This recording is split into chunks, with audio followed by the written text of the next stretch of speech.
이 차트를 보면 정말 놀라운데요. 전체 사례의 무려 75%가 고혈압과 인슐린 저항성, 이 두 가지 문제에서 비롯된다고 주장합니다. 특히 미네랄 불균형 문제를 한번 보세요. 자연식품에는 칼륨, 마그네슘 같은 것들이 풍부하잖아요? 근데 가공식품은 어때요? 나트륨은 엄청 높은데 칼륨이나 다른 미네랄은 거의 없죠? 이렇게 되면 우리 몸의 미네랄 균형이 완전히 깨지면서 이걸 처리하느라 신장이 엄청나게 혹사당한다는 겁니다. 신장 질환 하면 보통 한 번 진단받으면 평생 안고 가야 하는 병이라고들 생각하잖아요. 근데 만약 그게 사실이 아니라면 어떨까요?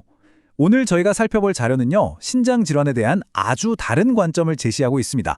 한번 슬라이드를 보면서 차근차근 따라가 보시죠. 자, 오늘 이야기는 정말 충격적인 숫자 하나로 시작해볼까 합니다. 바로 5만 명. 이게 무슨 숫자냐면요. 자료에 따르면 매일, 그러니까 하루에 이만큼의 사람들이 신장 질환 진단을 받는다는 거예요. 어마어마하죠.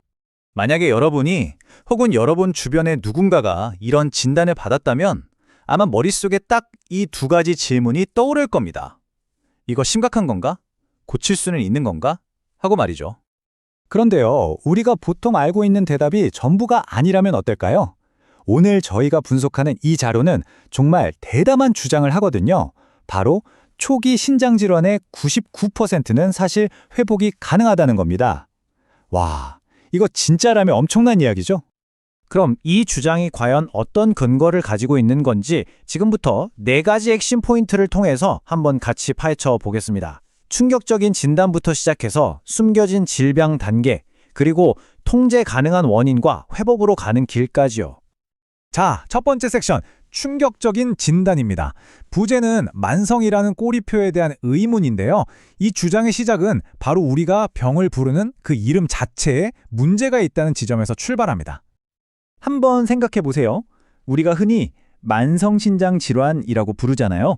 여기서 이 만성이라는 단어가 주는 느낌이 어떠세요? 계속되고 치료가 불가능하다는 의미가 담겨 있죠. 이 자료는 바로 이 단어 자체가 환자들에게 처음부터 이건 나아질 수 없는 병이구나 하는 절망감을 심어준다고 지적합니다. 다음으로 넘어가 볼까요? 두 번째 섹션, 숨겨진 질병 단계입니다. 왜 우리가 문제가 있다는 걸 잘 모를 수 있는지에 대한 이야기인데요. 이게 단순히 이름만의 문제가 아니라는 겁니다. 더 큰 오해는 질병의 단계를 나누는 방식에서 온다고 해요. 우리가 문제를 알아차리기도 전에 병이 꽤 진행될 수 있다는 거죠. 자, 이 표를 보시면 그 주장의 핵심이 딱 보입니다. 신장질환 단계를 1기부터 5기까지 나눠놨죠. 근데 정말 중요한 건 저 맨 오른쪽 칸 혈액검사 경고 부분이에요. 보세요. 1기, 2기, 그러니까 기능이 좀 떨어져도 경고가 안 떠요. 경고가 뜨기 시작하는 3A기에는 이미 기능이 꽤 저하된 상태일 수 있다는 거죠. 바로 이 지점에서 이런 근본적인 질문이 나오는 겁니다. 아니, 신장 기능이 거의 최적인 상태를 왜 굳이 1기 신장 질환이라고 불러야 하냐는 거죠. 뭔가 이상하지 않나요? 이 분류법 자체가 오히려 혼란만 주는 게 아니냐는 지적이에요. 그러니까 핵심은 이겁니다. 많은 사람들이 병원에 가서 진단을 받고 자, 이제 치료를 시작합시다 하는 시점이 보통 3A기라는 거예요. 그런데 그때는 이미 신장 기능이 꽤 많이 손실된 뒤일 수 있다는 거죠. 자, 그럼 세 번째 섹션으로 넘어가서 통제 가능한 4가지 근본 원인을 알아보겠습니다. 진단이 이렇게 늦어진다면 도대체 애초에 무엇이 신장 문제를 일으키는 걸까요? 이 자료가 지목하는 진짜 원인이 뭔지 한번 보시죠. 이 차트를 보면 정말 놀라운데요. 전체 사례의 무려 75%가 고혈압과 인슐린 저항성, 이 두 가지 문제에서 비롯된다고 주장합니다. 그리고 여기서 제일 중요한 포인트는 뭐냐면요. 이 원인들이 대부분 우리가 충분히 통제할 수 있는 것들이라는 사실입니다. 자, 그래서 이 자료가 꼽는 4가지 주요 근본 원인은 바로 이겁니다. 첫째, 높은 인슐린과 인슐린 저항성. 둘째, 정크푸드와 미네랄 불균형. 셋째, 만성 탈수. 그리고 마지막으로 특정 약물의 과다 사용. 하나씩 간단하게만 짚어볼게요. 특히 미네랄 불균형 문제를 한번 보세요. 자연식품에는 칼륨, 마그네슘 같은 것들이 풍부하잖아요? 근데 가공식품은 어때요? 나트륨은 엄청 높은데 칼륨이나 다른 미네랄은 거의 없죠? 이렇게 되면 우리 몸의 미네랄 균형이 완전히 깨지면서 이걸 처리하느라 신장이 엄청나게 혹사당한다는 겁니다. 그리고 마지막 원인, 바로 약물 문제입니다. 우리가 흔히 먹는 약들 있잖아요. 이 자료에서는 특히 이부프로펜 같은 소염 진통제나 속 쓰릴 때 먹는 위산 억제제, 또 일부 항생제를 너무 자주 그리고 오랫동안 먹는 게 신장에 정말 큰 부담을 줄 수 있다고 지적하고 있어요. 자, 그럼 마지막 섹션입니다. 회복으로 가는 길. 그럼 지금까지 말한 문제들이 원인이라면 해결책은 뭘까요? 특히 초기 단계에 있는 사람들을 위해서 이 자료가 제안하는 방법들을 살펴보겠습니다. 해결책은 아주 명확합니다. 우리가 방금 살펴본 4가지 근본 원인을 거꾸로 바로잡는 거예요. 첫째, 혈당과 인슐린을 낮추고요. 둘째, 혈압 균형을 맞춥니다. 셋째, 수분 섭취를 제대로 하고 마지막으로 몸에 들어오는 독소 부담을 줄이는 거죠. 어찌 보면 당연한 이야기들 같죠? 여기서 전달하는 핵심 메시지는 바로 희망입니다. 특히 1기, 2기, 그리고 3A기까지의 초기 단계에서는 이런 생활습관 변화만으로도 손상된 신장 기능을 다시 되돌릴 수 있다고 이 자료는 믿고 있는 겁니다. 이건 정말 중요한 포인트죠. 네, 오늘은 여러분께서 보내주신 자료인데요. 특히 스탠 에크버그 박사 영상 있잖아요. 초기 신장질환 99% 회복 가능하다. 이런 주장. 네네. 그걸 중심으로 좀 깊이 파고 들어보려고 합니다. 이 주장이 진짜 뭘 말하는 건지, 그리고 만성 신장질환, CKD에 대해서 좀 정확한 정보를 얻는 거죠. 네. 사실 회복이란 말 들으면 굉장히 희망적이잖아요. 그렇죠. 혹하죠. 네. 하지만 이게 만성신장질환이라는 게 워낙 복잡한 상태라서요. 항상 증거에 기반해서 좀 신중하게 접근할 필요가 있습니다. 오늘 그 자료들 보면서 이 가역성 주장, 이게 실제 의학계 일반적인 견해랑은 어떻게 다른지, 또 뭘 진짜 할 수 있는지 좀 명확히 짚어보겠습니다. 좋습니다. 그럼 바로 핵심으로 가보죠. 영상 주장대로 초기 CKD가 정말 회복될 수 있는 건가요? 근데 여기서 회복이라는 말 자체가 좀 애매한 것 같아요. 아, 네. 그게 아주 중요한 포인트입니다. 박사가 말하는 회복이 그냥 탈수 같은 거 해결돼서 기능 잠깐 돌아오는 그런 건지, 아니면 진짜로 영구적인 손상까지 되돌린다는 건지, 그것부터 좀 명확해야 할 것 같은데요? 맞습니다. 핵심은 그거예요.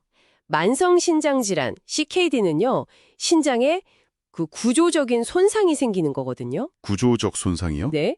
섬유화라고 부르는데 쉽게 말하면 피부에 흉터 생기는 거랑 비슷해요. 한 번 생긴 흉터는 이게 기본적으로는 영구적이잖아요. 그렇죠. 없어지진 않죠. 네. 그래서 기능을 완전히 예전처럼 되돌리기는 어렵다는 겁니다. 근데 영상에서는 이 둘을 약간 좀 혼동해서 쓰는 경향이 있는 것 같아요. 그렇군요. 그럼 CKD 진단 기준도 단순히 수치 하나만 보는 건 아니겠네요. 그럼요. 그 사구체 여과율, EGFR이라고 하죠. 1분당 피를 얼마나 걸러내는지 보는 수치인데 이것만 보는 게 아니고요. 단백뇨 같은 신장 손상 증거가 적어도 한 3개월 이상 지속되는지를 같이 봅니다. 그러니까 초기 1기 CKD라고 해도요. 손상 증거가 있어야 진단이 되는 거예요. 아하, 단순히 수치가 낮다고 바로 CKD는 아니군요. 구조적 손상 증거가 동반되어야 한다. 네, 맞습니다. 그게 중요합니다. 알겠습니다. 그럼 영상에서 또 지적하는 근본 원인들 있잖아요.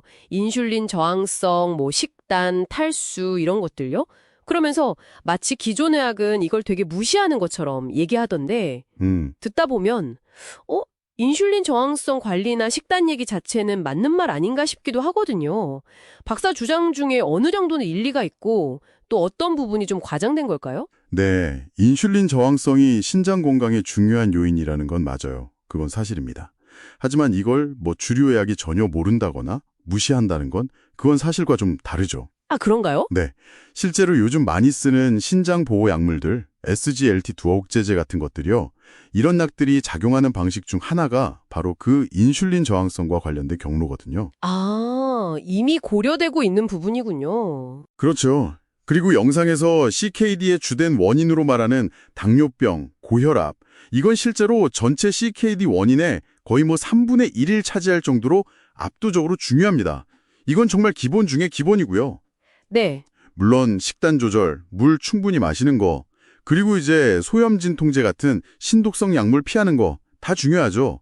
중요한데 이런 걸 강조하다가 정작 제일 중요한 당뇨 고혈압 관리를 놓치게 만들면 안 된다는 겁니다. 그게 핵심이군요. 네, 특히 영상에서 칼륨 보충을 권하기도 하던데 이건 신장 기능이 많이 떨어진 분들한테는 오히려 고칼륨혈증이라고 해서 굉장히 위험할 수 있거든요. 조심해야 합니다. 아, 그 점은 정말 중요하네요. 함부로 따라하면 안 되겠군요.